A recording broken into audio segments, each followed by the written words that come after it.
जय हिंद साथियों, स्वागत है आप सभी का आपका अपना इस यूट्यूब चैनल जीके वाला में। साथियों, आज की क्लास यूपी होमगार्ड एग्जाम के लिए होने वाली है और आज की क्लास में बहुत ही इंपॉर्टेंट क्वेश्चन लेकर के आए हैं जो मिक्स प्रैक्टिस क्वेश्चन है मेरे भाई। जीके जीएस का बहुत ही इंपॉर्टेंट क्वेश्चन है और फिक्स क्वेश्चन है, आपके एग्जाम में निश्चित है। जो 26 और 27 को एग्ज़ाम होने वाला है अप्रैल में, उसमें क्वेश्चन पूछा जाएगा और जो 25 तारीख को एग्ज़ाम हुआ है उसमें साथियों हमारे इस चैनल से जो भी क्लास कराए गए हैं, बहुत सारा क्वेश्चन जो है आया हुआ था। ठीक है, तो आज की क्लास में भी वही क्वेश्चन कराएंगे जो आपके एग्जाम में 1 से 2 क्वेश्चन 3 क्वेश्चन देखने को मिल जाएगा और आपको 1 से 2 क्वेश्चन मेरे भाई कॉम्पिटिटिव एग्जाम में बहुत बड़ा मायने रखता है। ठीक है, तो क्लास को स्किप मत कीजिएगा। चलिए हम क्वेश्चन नंबर 1 को देखते हैं। क्वेश्चन नंबर 1 को देखने से पहले मेरे भाई, अभी तक आप चैनल से नहीं जुड़े हैं तो प्लीज़ चैनल को सब्सक्राइब करके चैनल से जुड़ जाइए। ठीक है, ये रहा आज का आपका पहला क्वेश्चन। भारत का नेपोलियन किसे कहा जाता है? बहुत ही इंपॉर्टेंट क्वेश्चन है और मेरे भाई जो भी क्वेश्चन है फिक्स क्वेश्चन है और ये क्वेश्चन बहुत ही इंपॉर्टेंट रोल प्ले करते हैं आपके एग्जाम में। ठीक है, इस तरह से क्वेश्चन आपके एग्जाम में निश्चित है 1 से 2 क्वेश्चन आप लोग देख लीजिएगा। 1 से 2 क्वेश्चन इस क्लास से, इसी क्लास से केवल और केवल आएंगे। ठीक है, चलिए तो इस क्वेश्चन का जो राइट आंसर होगा वो आपको हम बताते हैं। भारत का नेपोलियन किसे कहा जाता है? तो समुद्रगुप्त को जो है भारत का क्या कहते हैं? नेपोलियन कहते हैं मेरे भाई। अगला देखिए, अगला क्वेश्चन बहुत ही ज़बरदस्त क्वेश्चन ये भी है और देखिए यहाँ पे आपको एक बात बता दें, अगर आप अभी तक अनुच्छेद नहीं पढ़े हैं तो अनुच्छेद मेरे भाई अच्छी तरीके से जो है, अच्छी तरीके से आप बिल्कुल पढ़ लीजिए एक बार। ठीक है, एक बार अच्छी तरीके से वहाँ पर ध्यान दे दीजिए क्योंकि अनुच्छेद से मुश्किल से 1-2 क्वेश्चन जरूर आएंगे, एकदम फिक्स है मेरे भाई। ठीक है, इससे क्वेश्चन जरूर आएंगे और कोई भी एग्जाम हो, केवल और केवल यूपीएससी के एग्जाम नहीं, वो यूपीपी उत्तर प्रदेश पुलिस का हो या यूपीएसआई का हो, ठीक है, या एसएससी का कोई भी एग्जाम हो, उसमें अनुच्छेद यानी संविधान से क्वेश्चन जरूर पूछे जाते हैं। तो इस क्वेश्चन का राइट आंसर जो होगा, भारतीय संविधान में समता का अधिकार किस अनुच्छेद में है? तो अनुच्छेद 14 में मेरे भाई। इस क्वेश्चन का right answer option number A हो जाएगा। अगला क्वेश्चन देखिए, क्वेश्चन नंबर 3, दांडी मार्च किस वर्ष शुरू हुआ था? तो इस क्वेश्चन का right answer option number B हो जाएगा। सारा क्वेश्चन मेरे भाई इंपॉर्टेंट टाइप का क्वेश्चन है और क्लास को अभी तक सब्सक्राइब लाइक नहीं किए तो लाइक कर दीजिएगा और शेयर नहीं किए तो शेयर कीजिएगा 1 से 2 साथियों के पास, ताकि वो भी इस क्लास को देख करके कुछ क्वेश्चन एग्जाम में करके आए। ठीक है, अगला क्वेश्चन देखिए। अगला क्वेश्चन, क्वेश्चन नंबर 4 है आपका, भारत का पहला उपग्रह कौन सा था? तो भारत का पहला उपग्रह जो था मेरे भाई वो क्या था? आर्यभट्ट था। ठीक है, अगला क्वेश्चन देखिए, बहुत ही अच्छी क्वेश्चन है। ये देखिए, विश्व पर्यावरण दिवस कब मनाया जाता है? तो विश्व पर्यावरण दिवस जो मनाया जाता है मेरे भाई वो कब मनाया जाता है? तो 5 जून। ठीक है, ऑप्शन नंबर बी जो होगा आपका राइट आंसर होगा, हो जाएगा। प से पर्यावरण, प से 5। ठीक है, इसे याद रखिए, प से पर्यावरण और प से 5 जून। ठीक है, अगला क्वेश्चन देखिए मेरे भाई। अगला क्वेश्चन, क्वेश्चन नंबर 6 है, राज्यसभा के सदस्यों का कार्यकाल कितने वर्ष का होता है? तो राज्यसभा के सदस्यों का कार्यकाल जो होता है मेरे भाई वो 6 वर्ष होता है। क्या होता है? 6 वर्ष। राज्यसभा का बात किया जाएगा तो ये क्या हो जाएगा? 6 वर्ष हो जाएगा। और इसी तरह से राज्यसभा, लोकसभा होता है, क्या होता है मेरे भाई? लोकसभा होता है, तो लोकसभा का कार्यकाल 5 ईयर होता है। ठीक है, 5 वर्ष होता है। तो दोनों आपको क्या करना है मेरे भाई, यहाँ पे आपको इन दोनों को क्या करना है, याद रखना है और ये क्वेश्चन आपके एग्जाम में पूछे जाएंगे। ठीक है, चलिए इसी प्रकार से अगले क्वेश्चन को भी हम लोग देखेंगे। यहाँ पे देखिए, ऑप्शन नंबर जो होगा आपका, option number C right answer हो जाएगा। अगले क्वेश्चन को भी हम लोग इसी क्लास में देखेंगे मेरे भाई, बहुत ही जबरदस्त क्लास है।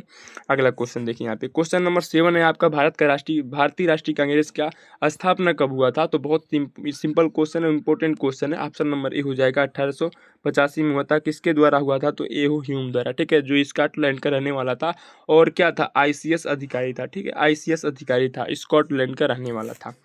अगला क्वेश्चन देखिए, भारत का सबसे बड़ा राज्य क्षेत्रफल के अनुसार कौन सा? क्षेत्रफल के अकॉर्डिंग पूछ रहे हैं मेरे भाई, तो भारत का सबसे बड़ा राज्य जो होगा वो क्या हो जाएगा? तो राजस्थान हो जाएगा। क्षेत्रफल के अनुसार यानी कि एरिया के अनुसार पूछा जाएगा मेरे भाई, तो क्या हो जाएगा? एरिया के अनुसार जो होगा राजस्थान होगा और आबादी यानी कि जनसंख्या के अनुसार पूछा जाएगा, पॉपुलेशन के हिसाब से, तो आपका उत्तर प्रदेश हो जाएगा, यूपी। ठीक है, मैं उत्तर प्रदेश से हूँ, आप लोग किस स्टेट से हैं, किस ज़िले से हैं, कमेंट बॉक्स में ज़रूर बताइएगा। बहुत बहुत धन्यवाद होगा आपका, आप लोग बताइएगा ज़रूर कि कहाँ से हैं आप, किस ज़िले से हैं। मैं देखना चाहता हूँ कि मेरा क्लास, मेरा इस वीडियो को कितने साथी, कितने भाई बहन देख रहे हैं। ठीक है, तो आप लोग कमेंट बॉक्स में बताइएगा। अगला क्वेश्चन देखिए, क्वेश्चन नंबर 9, गोल्डन टेम्पल कहाँ स्थित है? तो गोल्डन टेम्पल मतलब क्या हुआ मेरे भाई? सोने का मंदिर। ठीक है, क्या सोने का मंदिर कहाँ पर है? तो आपका अमृतसर। अमृतसर कहाँ पे है? पंजाब में है। अमृतसर पंजाब में है। कहाँ पे है? पंजाब में है। तो जहाँ पर जलियांवाला बाग हत्याकांड हुआ था मेरे भाई। ठीक है, देखिए गोल्डन टेम्पल जो है आपका अमृतसर में है। अगला क्वेश्चन देखिए, क्वेश्चन नंबर 10, भारतीय संविधान के निर्माण में कितना समय लगा था, कितना वर्ष लगा था, कितने महीने लगे थे, कितने दिन लगे थे, आपको ये बताना है। यानी कि कुल मिला जुला करके बात यहाँ से है कि भारतीय संविधान को बनाने में समय कितना लगा था, लिखने में समय कितना लगा था मेरे भाई, तो 2 वर्ष 11 माह 18 दिन लगे थे। ठीक है, 2 वर्ष 11 माह 18 दिन। यहीं पर बात आती है रामचरितमानस का, किसका, रामचरितमानस का। ठीक है, रामचरित मानस का। तो 2 वर्ष 11 माह, वो कितने दिन में लिखा गया था, 2 वर्ष। ठीक है मेरे भाई, याद रखिएगा, ये भी क्वेश्चन पूछता है, 2 वर्ष 11 माह 26 दिन में। ठीक है, 2 वर्ष 11 माह 26 दिन में जो है आपका रामचरितमानस लिखा गया था। और किसके द्वारा लिखा गया था, तो तुलसीदास जी के द्वारा लिखा गया था 1576 ईस्वी में। कब लिखा गया था मेरे भाई, 1576 ईस्वी में। ये इंपॉर्टेंट फैक्ट है मेरे भाई, इसको आप लोग बिल्कुल अच्छी तरीके से थोड़ा सा ध्यान दीजिएगा। ठीक है, अगला क्वेश्चन देखिए, एक क्वेश्चन के माध्यम से मेरे भाई कई क्वेश्चन आपको तैयार करना है। ठीक है, ऐसे अगले क्वेश्चन को भी हम लोग देखेंगे यहाँ पे। क्वेश्चन नंबर आपका 11, नीति आयोग की स्थापना, नीति आयोग की स्थापना कब हुई थी, तो 2015 में नीति आयोग की स्थापना हुई थी। और किसके स्थान पर हुई थी मेरे भाई, तो वो क्या बोलते हैं, पंचवर्षीय योजना। पंचवर्षीय योजना को हटा करके मेरे भाई क्या लाया गया, तो नीति आयोग लाया गया। ठीक है, पंचवर्षीय योजना को हटा करके 2015 में। ठीक है, 2015 में। और यहाँ पे बात किया जाए कि नीति आयोग के अध्यक्ष कौन होते हैं, तो नीति आयोग के अध्यक्ष जो होते हैं मेरे भाई वो कौन होते हैं, तो प्रधानमंत्री होते हैं। ये भी क्वेश्चन आता है एग्जाम में। ठीक है, प्रधानमंत्री जो होते हैं नीति आयोग के अध्यक्ष होते हैं। और आप सभी लोग कमेंट बॉक्स में बताइएगा कि नीति आयोग के अध्यक्ष कौन है इस समय में। ठीक है, तो आप लोग नीति आयोग के अध्यक्ष का कमेंट बॉक्स में बताइएगा। चलिए अगले क्वेश्चन को देखेंगे हम लोग मेरे भाई। अगला क्वेश्चन जो रहेगा, पंचायती राज प्रणाली किस संशोधन से लागू हुई, तो 73वां संविधान संशोधन से मेरे भाई। 73वां संविधान संशोधन से क्या हुआ था, तो पंचायती राज जो प्रणाली थी लागू हुआ था। ठीक है, आपको ऑप्शन भी देखने को यहाँ पे मिलेगा। देखिए ऑप्शन नंबर सी जो होगा मेरे भाई राइट आंसर हो जाएगा। इसी प्रकार से अगले क्वेश्चन को भी हम लोग देखते हैं। बहुत ही ज़बरदस्त, बहुत ही शानदार क्लास, बहुत ही ज़बरदस्त क्वेश्चन है आज का।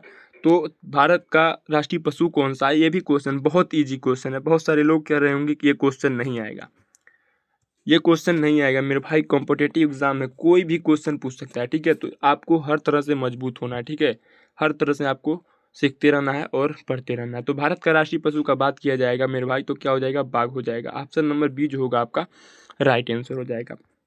अगले क्वेश्चन को भी हम लोग देखेंगे। जलियांवाला बाग हत्याकांड हुआ था, कब हुआ था, आपको ये बताना है, किस महीने में हुआ था, किस वर्ष हुआ था। ठीक है, तो एक वीडियो मैंने बनाया था यूपी होमगार्ड के लिए। ठीक है, वो क्लास काफ़ी ज़्यादा फेसबुक पर ट्रेंडिंग में रहा। उस पर लगभग मेरे भाई 155 के व्यूज गया है। ठीक है, 155 के। बहुत बहुत धन्यवाद आप लोगों का कि आप लोगों ने इतना सपोर्ट किया। ठीक है मेरे भाई, एक वीडियो जो है मेरे भाई वो काफ़ी ज़्यादा जो है ट्रेंडिंग में आ गया था। और अच्छी बात है, ऐसे ही आप लोग सपोर्ट करते रहिए। केवल एक वीडियो अगर ट्रेंडिंग में आ जाता है तो काफ़ी ज़्यादा मोटिवेशन होता है। चलिए फिलहाल क्वेश्चन को देखेंगे। जलियांवाला बाग हत्याकांड कब हुआ था, तो वर्ष 1919 में हुआ था। ठीक है मेरे भाई, 1919 में हुआ था। ठीक है, अगला क्वेश्चन, लोकसभा का अधिकतम कार्यकाल कितने वर्ष का होता है, तो मैंने बताया है अभी आपको, पिछले एक क्वेश्चन में बताया है कि लोकसभा का और राज्यसभा का कार्यकाल, ठीक है, कार्यकाल कितने वर्ष का होता है। तो लोकसभा का बात किया जाएगा मेरे भाई 5 वर्ष, और राज्यसभा का बात किया जाएगा, राज्यसभा का मेरे भाई तो क्या हो जाएगा, राज्यसभा का 6 वर्ष हो जाएगा। ठीक है, अगले क्वेश्चन को देखेंगे। क्वेश्चन नंबर आपका जो रहेगा 16, संविधान सभा के अध्यक्ष कौन थे, तो डॉक्टर राजेंद्र प्रसाद, जो भारत के प्रथम राष्ट्रपति थे। ठीक है, कौन थे, प्रथम राष्ट्रपति। ये सारे सिंपल क्वेश्चन है। ये भी क्वेश्चन अगर आपसे पूछ लेगा ना तो आप लोग नहीं बता पाएंगे, इसीलिए आपको सीखते रहना है। ठीक है मेरे भाई, ये रहे हैं, क्या रहे हैं, तो कानून मंत्री रहे हैं, भारत के प्रथम कानून मंत्री। ठीक है, विधि मंत्री भी कभी कभी दे देता है। ठीक है मेरे भाई, सरदार वल्लभ भाई पटेल भारत के प्रथम उपराष्ट्रपति, उप प्रधानमंत्री, क्या उप प्रधानमंत्री रह चुके हैं। इनके बाद कोई भारत में उप प्रधानमंत्री नहीं बना, उप प्रधानमंत्री नहीं बना। ठीक है, तो ये सारे क्वेश्चन हैं, आप सभी लोग थोड़ा सा गौर करिएगा इन सभी पर। ठीक है, भारत का राष्ट्रीय खेल क्या है मेरे भाई, तो भारत का राष्ट्रीय खेल सभी को पता होगा, हॉकी है। अगला क्वेश्चन, चंद्रयान 1 किस वर्ष लॉन्च हुआ, यानी कि लॉन्च हुआ, तो आपका 2008 में जो है क्या हुआ था मेरे भाई, चंद्रयान 1 लॉन्च हुआ था। अगला क्वेश्चन भी देखिए यहाँ पे, गंगा नदी का उद्गम कहाँ से होता है, तो गंगा नदी का उद्गम गंगोत्री से होता है। कहाँ से होता है, गंगोत्री से होता है। ठीक है मेरे भाई, अगला क्वेश्चन देखिए। अगला क्वेश्चन, भारत का राष्ट्रपति चुनाव कौन करता है, सॉरी यहाँ पे राष्ट्रपति का चुनाव कौन करता है, तो राष्ट्रपति का चुनाव मेरे भाई कौन करता है, तो संसद होती है। और क्या होता है, विधानसभाएं होती हैं। ठीक है, कौन होता है? विधान सभाएँ। आपको ऑप्शन में मिलेगा, देखिए यहाँ पे संसद प्लस राज्य विधानसभाएँ। ऑप्शन नंबर सी जो होगा मेरे भाई इस क्वेश्चन का राइट आंसर हो जाएगा। तो उम्मीद करते हैं क्लास अच्छा लगा होगा, ज़बरदस्त क्लास था और इस क्वेश्चन को आप बिल्कुल अच्छी तरीके से एक बार रिवीजन करेंगे, ठीक है। पीडीएफ के लिए हमारे व्हाट्सएप टेलीग्राम चैनल से जुड़ सकते हैं, जिसका लिंक इस वीडियो के डिस्क्रिप्शन में अवेलेबल है मेरे भाई, ठीक है। तो व्हाट्सएप टेलीग्राम चैनल से जुड़ करके इस क्लास का पीडीएफ प्राप्त कर सकते हैं फ्री ऑफ कॉस्ट। तो हमारे चैनल से जुड़िए, ठीक है, सपोर्ट कीजिए और ऐसे ही मिलते हैं अगले नेक्स्ट क्लास में। तब तक के लिए धन्यवाद साथियों, जय हिंद। कल भी एक क्लास यूपी होमगार्ड के लिए लेकर के आएंगे।